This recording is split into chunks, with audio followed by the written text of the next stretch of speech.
నమస్తే అండి, welcome to our channel cook with Manju. ఇవాళ నేను మీకు కారం బూందీని చాలా టేస్టీగా అండ్ క్రిస్పీగా ఎలా ప్రిపేర్ చేసుకోవాలో చూపిస్తాను. మీరు కూడా ఇది వాళ్ళకి ఇలాగే ఇంట్లో కారం బూందీని ప్రిపేర్ చేసుకోండి, చాలా టేస్టీగా ఉంటుంది. ఇప్పుడు 2 కప్పుల దాకా శనగపిండిని తీసుకోవాలి.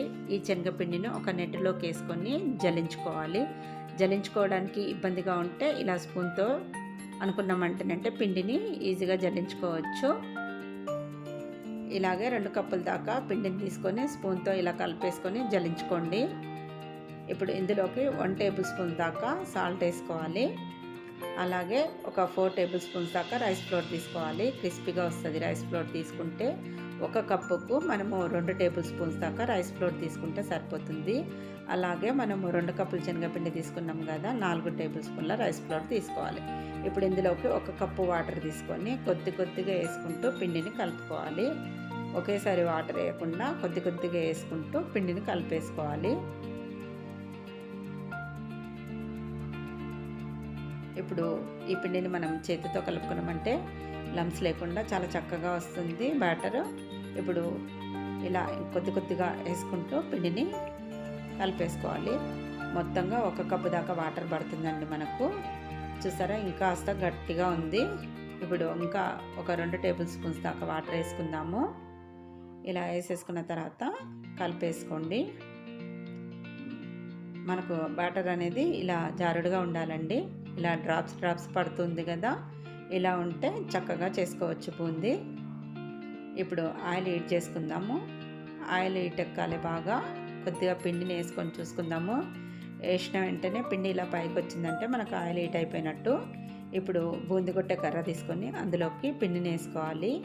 ఈ బూందీ కొట్టే కర్ర మనము స్టవ్కి అలాగే కడాయికి దగ్గరలో పెట్టకుండా, అలాగని పైకి గుడంగా పెట్టకుండా మీడియంలో పెట్టుకొని ఫ్రై చేసుకుంటే చాలా రౌండ్గా వచ్చేస్తుంది బూందీ మనకు.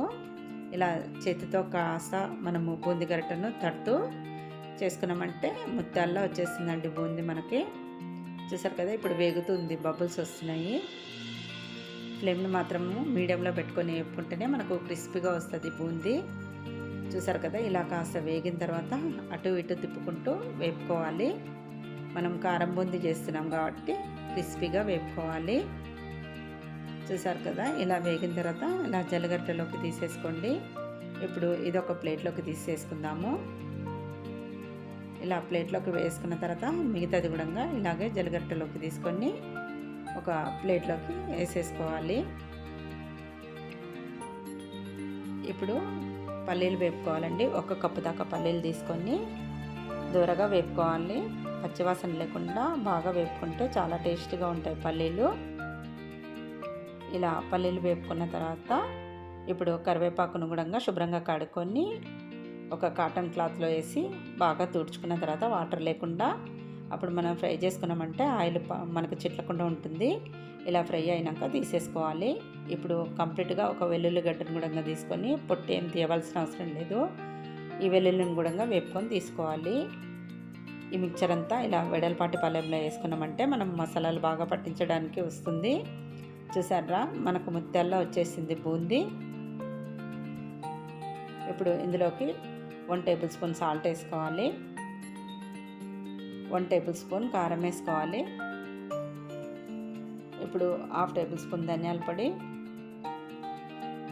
కొద్దిగా చాట్ మసాలా వేసుకుంటే చాలా టేస్టీగా ఉంటుంది. ఇప్పుడు ఇందులోకి వేయించుకున్న పల్లీలు వేసుకోవాలి, కరివేపాకు, వేయించుకున్న వెల్లుల్లి, ఇదంతా వేసుకున్న తర్వాత ఈ మసాలాలన్నీ మిక్చర్కి పట్టేటట్టు బాగా కలిపేసుకోవాలి. మెజర్మెంట్ అనేది నేను చెప్పినట్టుగా తీసేసుకోండి. చాలా టేస్టీగా వస్తుంది, రౌండ్గా వస్తుంది బూందీ, క్రిస్పీగా కూడా ఉంటుందండి. 1 వీక్ వరకు మనం స్టోర్ చేసుకోవచ్చు. చూసారు కదండి, మీకు నచ్చిందా? నచ్చితే మీరు కూడా ఇది వాళ్ళకి ట్రై చేయండి, చక్కగా వస్తుంది. మరిన్ని రెసిపీస్ కోసం నా ఛానల్ని సబ్స్క్రైబ్ చేసుకోవడం మర్చిపోకండి. Thanks for watching my video.